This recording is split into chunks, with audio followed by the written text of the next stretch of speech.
জিল্লুর দেওয়া এই মাল দুষ্ট লাল পানি অনেকবার দেখেছেন, কিন্তু কিভাবে বানায় জানেন কি? সুর সাতাই প্যারাময় জীবন আর ভালো লাগে না, হাত কেটে ফেলবো একদম। এই দুষ্ট লাল পানি বানাতে প্রথমে লাগবে 2টি গ্লাস, এরপর লাগবে 1টি চামচ, লাগবে হলুদ গুঁড়ো, লাগবে ডিটারজেন্ট, লাগবে ফ্রেশ নর্মাল পানি।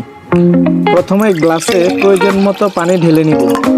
1 চামচ হলুদ গুঁড়ো পানিতে ভালোভাবে মিশিয়ে নিব, ভালোভাবে মিক্স করব যেন সম্পূর্ণ হলুদ গুঁড়ো মিশে যায়। এবার আগে রাখা ডিটারজেন্ট পানির সাথে ভালোভাবে গুলিয়ে নিব। ডিটারজেন্টও ভালোভাবে মিক্স করব যেন সম্পূর্ণ পানির সাথে গুলে যায়। হলুদ গুঁড়ো একটি ন্যাচারাল ইন্ডিকেটর এবং ডিটারজেন্ট হলো ক্ষার। হলুদ গুঁড়ো দ্রবণে যদি ক্ষারধর্মী পদার্থ ডিটারজেন্ট ব্যবহার করি তখন এটি একটি লাল রঙের মিশ্রণ তৈরি করে, যেটি একটি ক্ষার নির্দেশ করে।